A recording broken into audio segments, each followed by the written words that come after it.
There is a moment in every person's life when exhaustion becomes unbearable.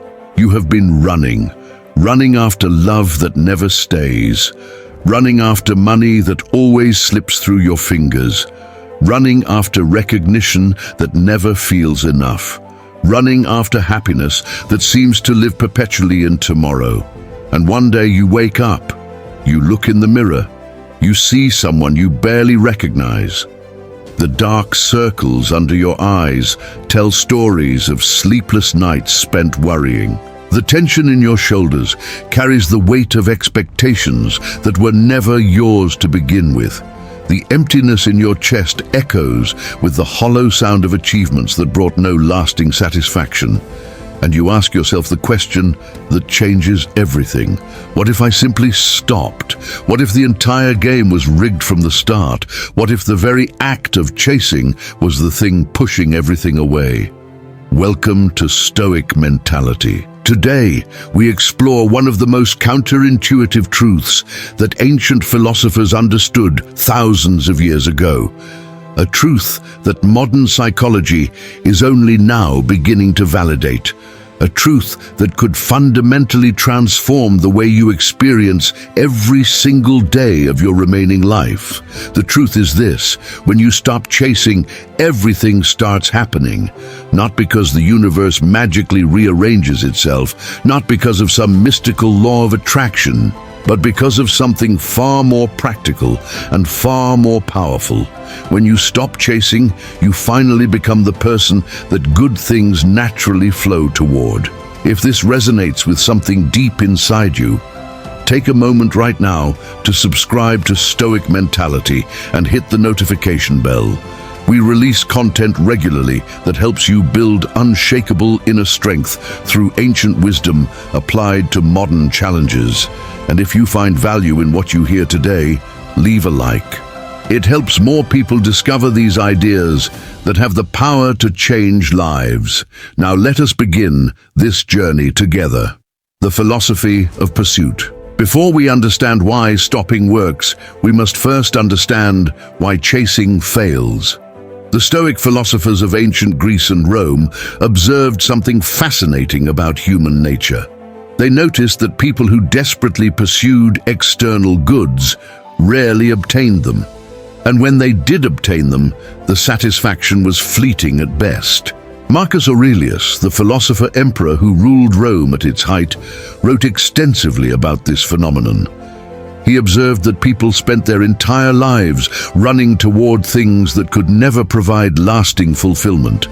Wealth accumulated beyond need, fame that evaporated with the next scandal, power that corrupted the very soul it was meant to elevate, pleasure that demanded ever-increasing doses to produce the same diminishing effect. And he asked a simple question: why do we exhaust ourselves chasing things that cannot give us what we truly seek? Epictetus, a former slave who became one of the most influential philosophers in history, provided the answer. He taught that humans suffer from a fundamental confusion. We confuse what is within our control with what is outside our control. We chase external outcomes that depend on countless factors beyond our influence. We neglect internal qualities that are entirely within our power to develop. And in doing so, we guarantee our own frustration. Think about it. When you chase love, you place your emotional well-being in the hands of another person. A person with their own fears, wounds, desires, and limitations. A person who may or may not be capable of giving you what you need.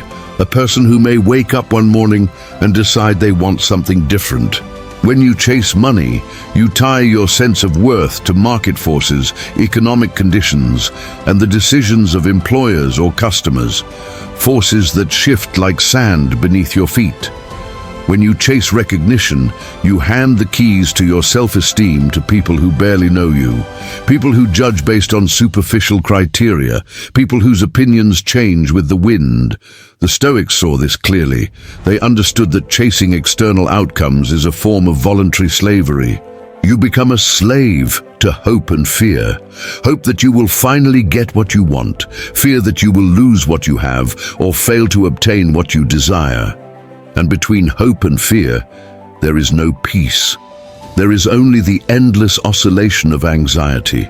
Seneca, the Stoic philosopher who advised emperors and amassed great wealth, wrote something profound about this state. He said that the person who chases is never truly present. They live either in the anticipated future or in the regretted past. They miss the only moment that actually exists, the now. And here is where the philosophy becomes practical. When you are never present, you cannot perform at your best. When your mind is constantly projecting into futures that may never happen, you cannot give your full attention to what is in front of you. When your energy is scattered across 1,000 possible outcomes, you have no power concentrated in the present moment. And paradoxically, this scattered state of chasing actually pushes away the very things you want. The energy of desperation. There is something that happens to people when they become desperate. Something visible, something palpable, something that others can sense immediately. You have experienced this yourself. You have met people who were desperate for your approval, people who tried too hard to make you like them, people who laughed too loudly at jokes that were not funny, people who agreed with everything you said even when you were clearly wrong, people who texted too much, called too often, showed up uninvited. How did you feel around these people? You felt uncomfortable. You felt the urge to create distance. You felt their need pressing against you like a weight. And without consciously deciding, you pulled away. This is not cruelty. This is not superficiality. This is a deep biological response that exists in every human being. We are wired to move away from desperation and toward confidence. We are wired to distrust those who seem to need us too much. We are wired to value what is scarce and question what is freely given. The person who chases broadcasts a message. The message says, I am not enough without you. The message says, I need something external to complete me. The message says, my sense of worth depends on your response.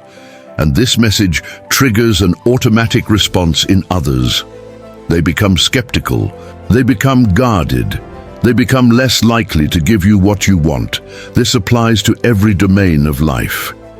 In romantic relationships, the person who chases often pushes their desired partner away. The texts that go unanswered, the calls that go to voicemail, the invitations that get declined, each act of pursuit confirms to the other person that they are the prize. And if they are the prize, they begin to wonder if they could do better. In business, the salesperson who reeks of desperation rarely closes deals.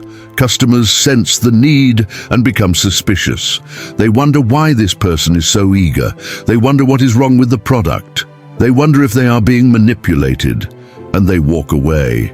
In social situations, the person desperate for acceptance often finds themselves excluded. Their eagerness creates discomfort. Their need creates distance. Their pursuit creates retreat. The Stoics understood this dynamic deeply. They understood that the energy you bring to any interaction shapes the outcome, and the energy of chasing is the energy of lack.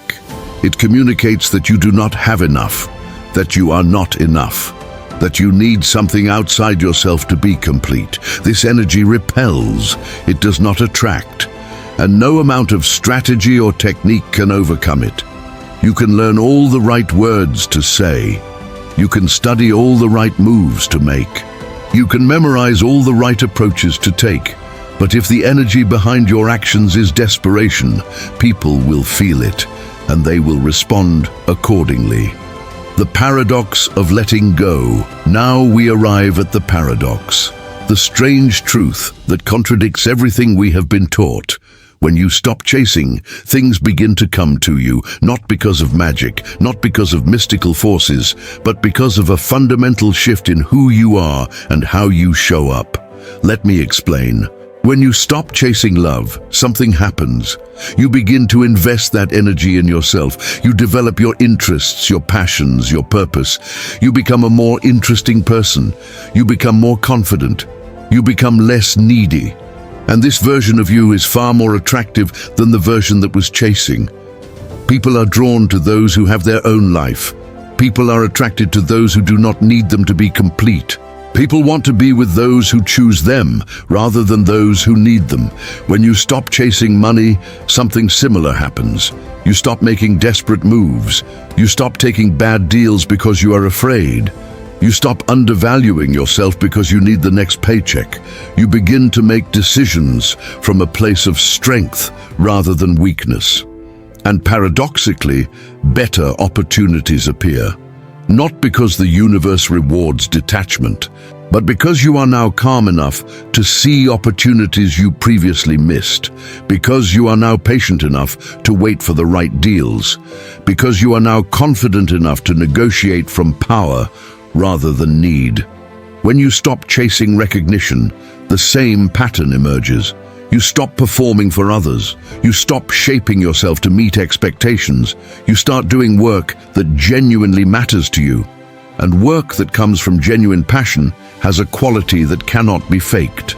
People recognize it, they respond to it, they reward it. The recognition you stop chasing often arrives once you no longer need it. This is the paradox of letting go. The thing you release often returns. But it returns only when you have genuinely released it, not when you pretend to let go as a strategy to get it, not when you fake detachment while secretly hoping it will work, only when you truly do not need it anymore. Epictetus taught this principle with a simple exercise. He said to practice with small things first. When you desire something, remind yourself of its true nature. Remind yourself that you do not need it. Remind yourself that you were complete before you wanted it and will be complete whether you get it or not. Practice this with small desires. The parking spot you want, the compliment you crave, the small purchase you think will make you happy. And gradually, this practice will extend to larger desires. The relationship you want, the career success you dream about, the recognition you hope to achieve. When you can genuinely say that you want these things but do not need them, you have achieved what the Stoics called freedom. And in that freedom, you become a different person, a person who attracts rather than chases, a person who receives rather than grasps, a person who embodies the abundance they previously sought. 3. The neuroscience of detachment. Modern science has begun to validate what the Stoics intuited thousands of years ago. The brain operates differently when we are chasing versus when we are at peace. When you desperately want something, your brain enters a state of stress. The amygdala, the fear center of your brain, becomes activated. Stress hormones flood your system. Cortisol and adrenaline prepare you for fight or flight. Your prefrontal cortex, the part of your brain responsible for clear thinking and good decisions, becomes impaired. This is why people make terrible decisions when they are desperate. This is why the person chasing love sends the text they later regret. This is why the person chasing money takes the deal that destroys them. This is why the person chasing recognition says the thing that makes them look foolish. Desperation literally makes you stupid. It hijacks the sophisticated parts of your brain and hands control to the primitive parts. You become reactive rather than responsive. You become impulsive rather than strategic. You become short-sighted rather than wise. But when you stop chasing, everything changes. Your brain enters a state of calm alertness. The stress response diminishes. Your prefrontal cortex comes back online. You can think clearly. You can see opportunities you previously missed. You can make decisions that serve your long-term interests. You can respond to situations with wisdom rather than react with fear. There is also something called the scarcity mindset and the abundance mindset. Researchers have found that people operating from scarcity make consistently worse decisions. They focus on what they lack. They become tunnel-visioned. They miss the bigger picture. They grab at short-term gains while sacrificing long-term success. People operating from abundance see more options. They remain patient. They make better choices. They attract better outcomes. And here is the key insight. scarcity mindset is not caused by actually having less. It is caused by focusing on lack. Some of the wealthiest people in the world operate from scarcity. Some of the poorest people in the world operate from abundance. The mindset is a choice, and that choice shapes everything. When you stop chasing, you are essentially choosing to shift from scarcity to abundance. You are saying that you have enough, that you are enough, that you do not need anything external to be complete. And this shift changes your brain chemistry. It changes your perception. It changes your behavior. It changes how others perceive and respond to you. The science confirms what the Stoics knew. The person who stops chasing becomes a different person. And that different person naturally attracts what the old person was desperately pursuing. The trap of conditional happiness. There is a mental habit that keeps people trapped in the cycle of chasing.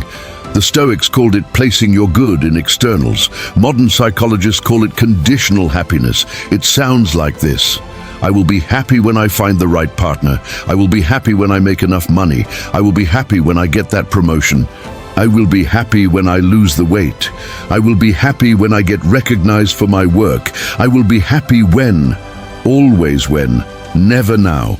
This is the trap, because when never arrives, or if it does arrive, it arrives with a new when attached.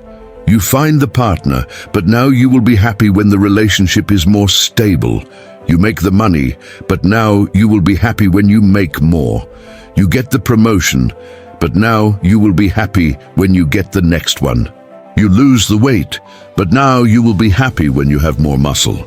You get the recognition, but now you will be happy when more people recognize you. The goalposts keep moving, and you keep chasing, and happiness remains perpetually in the future. The Stoics saw this trap clearly. They understood that if your happiness depends on external conditions, you will never be happy, because external conditions are never fully within your control. And because the mind that places happiness in the future will always find a new future to place it in. Marcus Aurelius wrote about this in his private journals. He reminded himself repeatedly that he could have peace right now, not because his circumstances were perfect. They were not. He was fighting wars, dealing with political intrigue, facing plagues, managing an empire on the verge of decline. But he could have peace right now because peace was an internal condition. It was a choice. It was a practice. It was available in any moment, regardless of circumstances. This is what it means to stop chasing. It means giving up the idea that something out there will finally make you okay. It means accepting that you are already okay, that you have always been okay, that okay is your natural state when you stop telling yourself otherwise. And from this place of being okay, you can still pursue things. You can still have goals. You can still work toward achievements. But the energy is completely different. You pursue from fullness rather than emptiness. You work from passion rather than desperation. You create from abundance rather than lack. And this different energy produces different results. The Stoic practice of attachment without clinging. If you are listening carefully, you might have a question forming. Are you saying we should want nothing? Are you saying we should have no goals? Are you saying we should become passive and simply accept whatever happens? No. This is a common misunderstanding of Stoic philosophy. The Stoics were not passive. Marcus Aurelius was an emperor. Seneca was an advisor to emperors and a prolific writer. Epictetus was a teacher who influenced generations. They were engaged, ambitious in their way, but they practiced something subtle. They practiced attachment without clinging. Let me explain the difference. Attachment is natural. You care about your family, you care about your work, you care about your health, you care about making a contribution. This caring is attachment, and it is not a problem. Clinging is different. Clinging is when your peace depends on things being a certain way. Clinging is when you cannot accept an outcome other than the one you want. Clinging is when you would rather suffer than let go. The Stoics practiced having preferences without demands. They had goals without attachment to specific outcomes. They worked diligently without being destroyed by failure.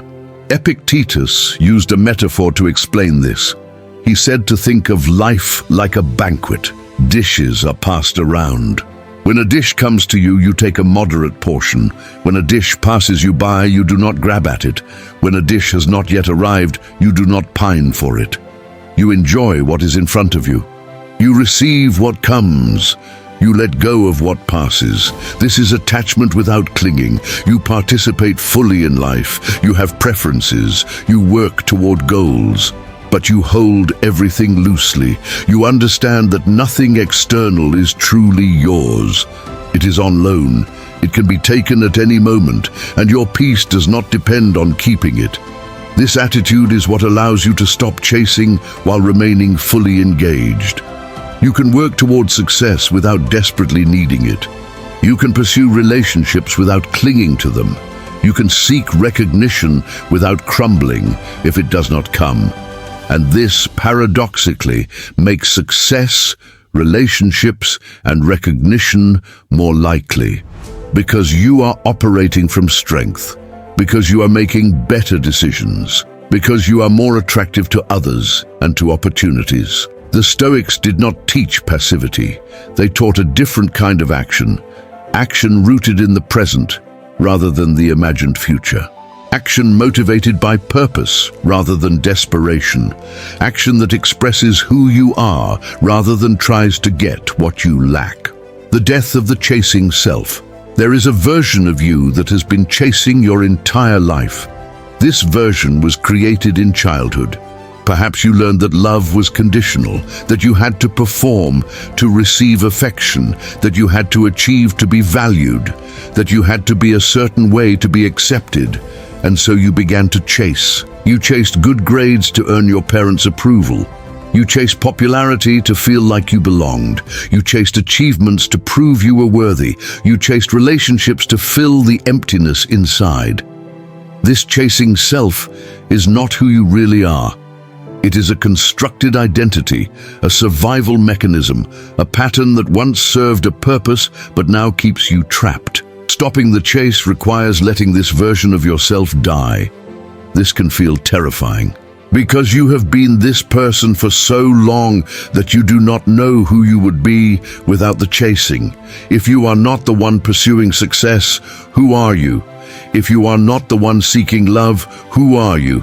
If you are not the one trying to prove yourself, who are you? The Stoics understood that this ego death is necessary for freedom. Marcus Aurelius wrote about the importance of not identifying with your thoughts and desires. He saw them as passing phenomena, not the essence of who you are. The essence is something deeper, something that existed before the chasing began, something that will exist after the chasing ends. This essence is what the Stoics called your inner citadel, the untouchable core of your being, the place where true peace resides, the self that cannot be harmed by external circumstances. When you connect with this essence, the chasing self begins to dissolve, not through force, not through suppression, but through recognition. You recognize that the chasing was never necessary, that you were always already complete, that the things you were chasing were never going to provide what you truly sought. And in this recognition, the compulsion to chase simply falls away. You may still pursue things, but the desperation is gone, the need is gone, the suffering is gone, and what remains is a kind of peaceful engagement with life, working without anxiety, loving without clinging, living without fear. This is what it means to let the chasing self die. And in its death, you find a more authentic version of yourself, a version that does not need to chase, a version that attracts what the old self was desperately pursuing. The world responds to who you are. Here is a truth that most people never understand. The world does not respond to what you want. The world responds to who you are. You can want success with every fiber of your being. But if you are operating from desperation, insecurity, and fear, success will elude you. You can want love more than anything else. But if you are needy, clingy, and incomplete, love will run from you. You can want respect and recognition. But if you do not respect yourself, others will sense it and withhold their respect. The world is a mirror. It reflects back to you who you are being, not who you want to be, not who you pretend to be, who you actually are. The Stoics understood this deeply. They focused relentlessly on character development, not because they were moralists, but because they understood that character determines destiny. The courageous person encounters opportunities that the coward never sees. The honest person builds trust that the liar cannot access. The disciplined person creates results that the undisciplined person cannot achieve. The peaceful person attracts what the anxious person repels. This is not metaphysics. This is simple observation. Your character shapes your perception. Your perception shapes your decisions. Your decisions shape your actions. Your actions shape your outcomes. Change your character and you change your life. When you stop chasing, you have the opportunity to work on your character. All that energy you were spending on pursuit can now be invested in development. You can develop patience. You can develop resilience. You can develop wisdom. You can develop inner peace.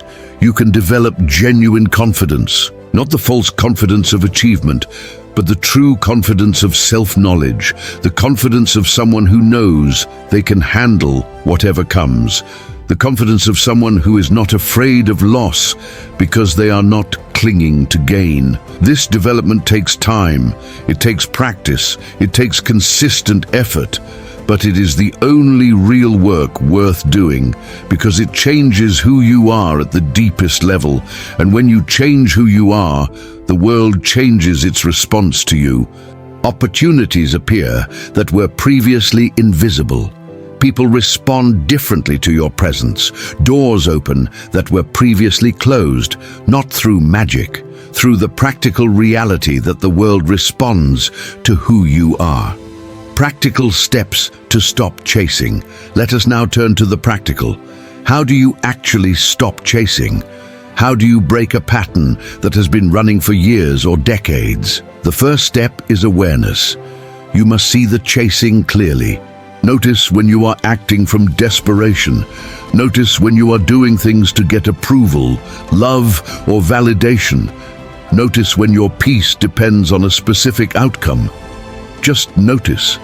Do not judge yourself. Do not try to change it immediately. Simply observe. This observation creates space. Space between the impulse and the action. Space where choice becomes possible. The second step is to question the story. Behind every chase is a story. A story that says you need something external to be complete. A story that says you are not enough as you are. A story that says your worth depends on achievement, relationships, or recognition. Question these stories. Ask yourself if they are really true. Ask yourself where they came from. Ask yourself what would happen if you stopped believing them. The Stoics practiced this questioning constantly. Marcus Aurelius would challenge his own thoughts. He would ask whether the thing he desired was truly necessary. He would examine whether his distress was based on reality or on his interpretation of reality. This questioning weakens the power of the stories that drive the chase. The third step is to practice doing nothing. This sounds simple, but it is incredibly difficult. When you feel the urge to chase, do nothing. When you want to send that text, wait. When you want to make that call, pause. When you want to take desperate action, stop. Just sit with the discomfort. Feel the urge without acting on it.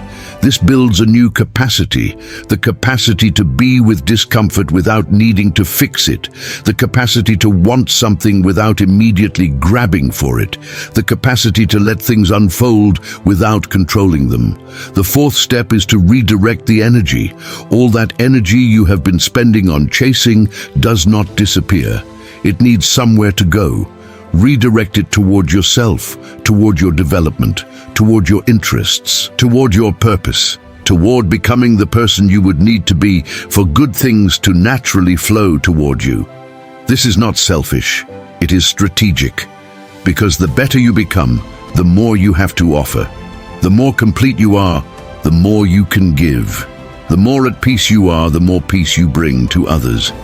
The fifth step is to practice gratitude for what you already have. Chasing is rooted in focusing on what is missing. Gratitude shifts the focus to what is present. The Stoics practiced this through negative visualization. They would imagine losing the things they took for granted, their health, their loved ones, their possessions, their lives, not to be morbid, but to appreciate what they had while they had it. This practice reduces the desperate need for more. It creates a sense of abundance, and from abundance, you no longer need to chase. The sixth step is to trust the process. When you stop chasing, there will be a gap, a space where the old patterns used to be. This gap can feel uncomfortable. It can feel like nothing is happening. It can trigger fear that you will never get what you want. Trust the process. Trust that the energy you are investing in yourself is working. Trust that who you are becoming is more powerful than any amount of chasing. Trust that the things meant for you will find their way to you. This is not passive. You are still taking action. But the action is directed inward rather than outward. The action is about becoming rather than getting. The action is about being rather than having. And this shift changes everything. The relationships that appear when you stop chasing. Let us talk specifically about relationships, because this is where the principle becomes most vivid. When you stop chasing love, something remarkable happens. First, the wrong people fall away. The people who were only around because you were chasing them lose interest. The people who enjoyed being pursued but never intended to reciprocate disappear. The people who were using your desperation to feel good about themselves move on. This can feel like loss, but it is actually a gift. You are being freed from connections that were never going to fulfill you. Then, new people begin to appear. People who are attracted to who you are rather than how you make them feel. People who choose you rather than tolerate your pursuit. People who want to give rather than just receive. These are the relationships that can actually fulfill you, and they only become possible when you stop chasing. There is also a transformation in existing relationships. When you stop being needy, people respond differently to you. Family members who took you for granted begin to appreciate you. Friends who were comfortable with the imbalance start giving more. Romantic partners who were pulling away start moving closer. Not always. Some relationships will not survive your transformation, but the ones that do will become deeper and more authentic. Because you are showing up differently. You are no longer coming from need, you are coming from fullness, and relationships between full people are fundamentally different from relationships where one person is trying to get something from the other. The Stoics valued friendship highly, but they understood that true friendship is only possible between people who are complete in themselves. Two incomplete people coming together do not make a complete relationship. They make a transaction. I will give you what you need if you give me what I need. And when either party stops giving, the whole thing falls apart. But two complete people coming together create something beautiful. They share their overflow. They enhance each other's lives without depending on each other for survival. They can love freely because they do not need to cling. This is the kind of relationship that becomes possible when you stop chasing. The success that comes when you stop striving. The same principle applies to career and financial success. When you stop desperately striving, you begin to work differently. You take fewer bad deals. Desperation makes people accept opportunities they should reject, jobs that do not align with their values, partners who do not treat them well, clients who demand too much for too little. When you are not desperate, you can say no, and saying no to the wrong things creates space for the right things. you also start doing better work. When you are chasing outcomes, your focus is split. Part of you is doing the work. Part of you is anxiously monitoring results. Part of you is calculating whether this will finally be enough. This split attention degrades performance. When you stop chasing, your attention becomes unified. You focus on the work itself. You enter what psychologists call flow states more easily. You produce higher quality output, and paradoxically, better results follow. Not because you are chasing them, but because excellent work naturally generates rewards. You also become more patient. Desperate people need results now. They cannot wait for things to unfold. They make short-term moves that sabotage long-term success. When you stop chasing, you can think in longer time horizons. You can plant seeds that will not bear fruit for years. You can build foundations rather than just chase immediate returns. And this patient approach typically produces much greater success than desperate striving. The Stoics were not against success, but they understood that attachment to success creates suffering. They pursued excellence for its own sake. They did their best work because that was who they were, not because they needed specific outcomes. And this approach often led to worldly success as a byproduct. Seneca became one of the wealthiest men in Rome. Marcus Aurelius led an empire. Epictetus founded a school that influenced Western philosophy for 2,000 years. They achieved these things not by desperate chasing, but by focusing on what they could control and doing excellent work. The peace that surpasses achievement. Here is something they do not tell you about achievement. It does not bring lasting peace. Every successful person knows this. You work for years toward a goal. You sacrifice, struggle, and strain. You finally achieve it, and for a moment there is satisfaction, maybe a day, maybe a week, maybe a month. Then it fades. The same restless mind that drove you toward this achievement now finds something else to chase, a bigger goal, a new problem, another mountain to climb. And you realize that the peace you were seeking was never in the achievement. It was never going to be in the achievement. Peace is not something you get. It is something you are, or more precisely, it is something you allow. When you stop chasing, peace becomes available, not because your circumstances are perfect, but because you have stopped making peace conditional on circumstances. You have stopped telling yourself that you will be at peace when. You have accepted that peace is only available now, and now is always accessible. The Stoics called this tranquility or equanimity, a steady state of inner calm that is not disturbed by external events, not the deadening of emotion. The Stoics felt deeply, but a stability that allows you to feel without being destroyed, to experience joy without clinging to it, to experience pain without being overwhelmed by it, to move through life with a kind of graceful acceptance. This peace is worth more than any achievement, more than any relationship, more than any amount of money or recognition, because it is always with you. It does not depend on anything external. It cannot be taken away. And from this peace, you can engage fully with life, pursuing what calls to you, contributing what you have to offer, loving those who appear in your path, but always from fullness rather than lack, always from peace rather than desperation, always from the recognition that you are already complete, the ultimate freedom. The Stoics spoke often of freedom, but they meant something different than we usually mean today. They were not primarily concerned with political freedom, though they valued that too. They were concerned with inner freedom, freedom from the tyranny of desire, freedom from the slavery of fear, freedom from the endless cycle of wanting, getting, and wanting more. This freedom is the natural result of stopping the chase. When you no longer need external things to be okay, you become free to say no without fear, free to say yes without calculation, free to be yourself without apology, free to pursue what matters without attachment, free to love without clinging, free to work without anxiety, free to live without the constant background noise of lack. This freedom is available to you right now. Not in some distant future when you have achieved enough, not when circumstances finally align.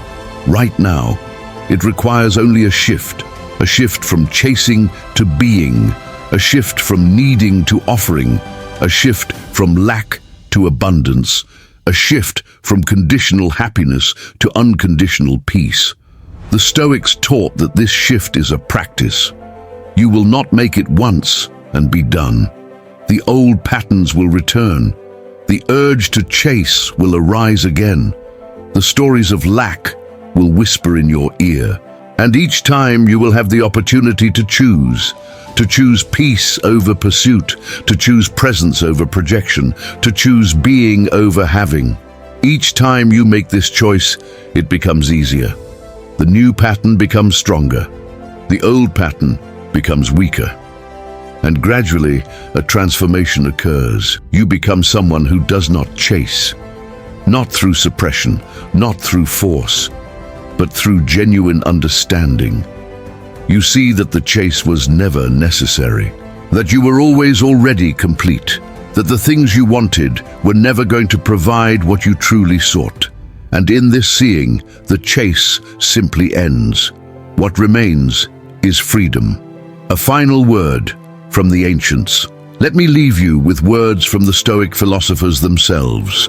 Marcus Aurelius wrote in his Meditations, "Let not future things disturb you, for you will come to them, if it shall be necessary, having with you the same reason which you now use for present things." He understood that the future we chase is an illusion, only the present is real, and in the present you have everything you need. Epictetus taught his students, "Wealth consists not in having great possessions, but in having few wants."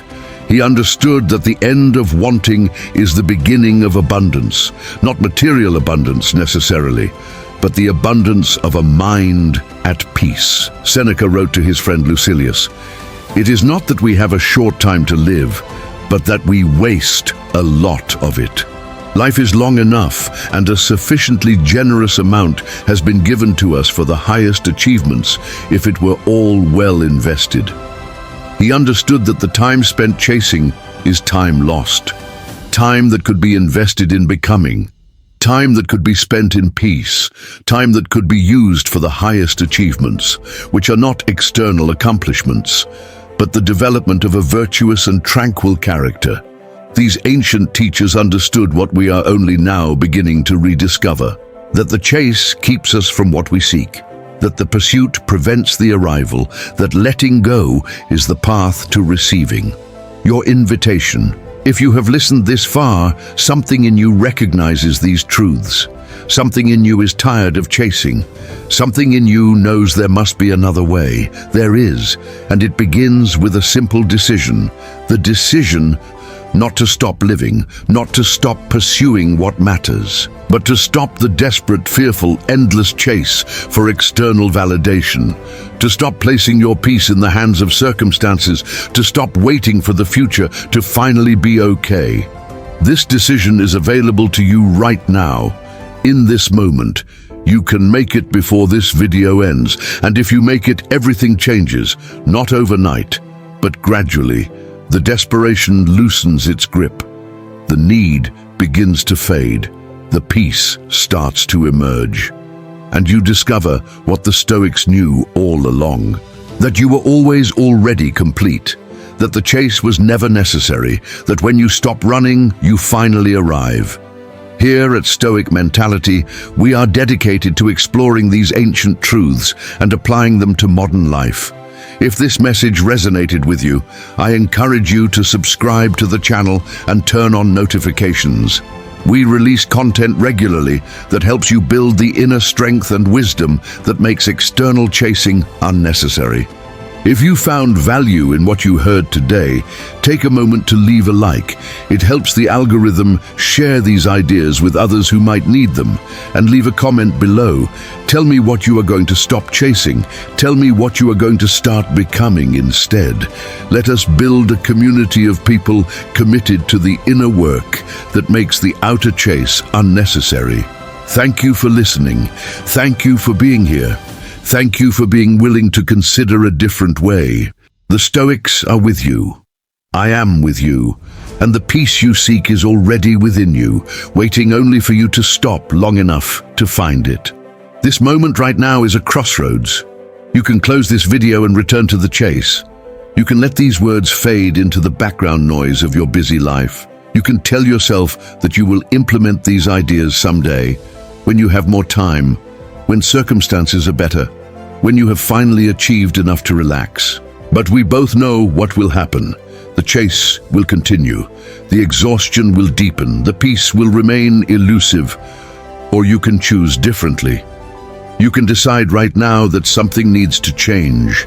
Not the circumstances of your life, but the way you relate to those circumstances. Not the things you pursue, but the energy with which you pursue them. Not your goals, but your desperate need for those goals to validate your existence. This is the choice the Stoics put before us.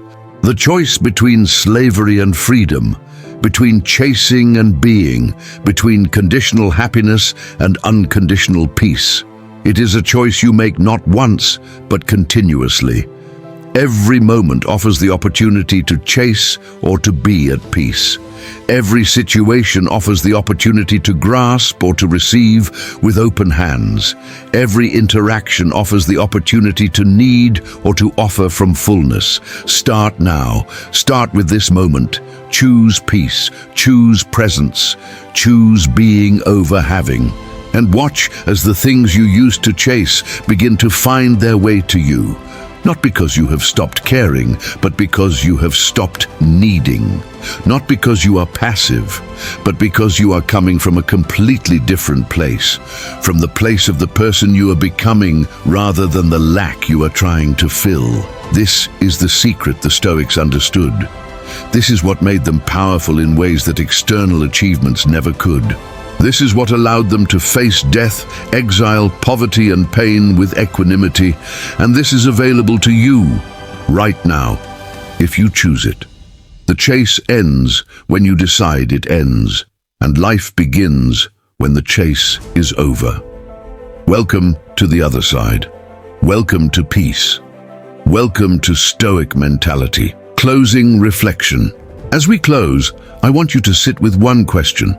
What would your life look like if you truly stopped chasing? Not on the surface, but deep down. What would change in your relationships if you stopped needing people to complete you? What would change in your work if you stopped desperately needing success? What would change in your daily experience if you stopped waiting for the future to finally be okay? Let yourself imagine it. Let yourself feel it. Let yourself want it. And then recognize that it is not in the future. It is available now. The only thing between you and that life is the decision to stop chasing. Make that decision. And everything starts happening. This has been Stoic Mentality. Thank you for joining me on this exploration. Until next time, stay strong, stay present, stay free.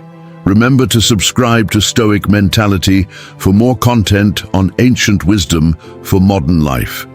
Hit the like button if this message spoke to you, and share this video with someone who needs to hear that they can stop chasing and start living. The peace you seek is already within you.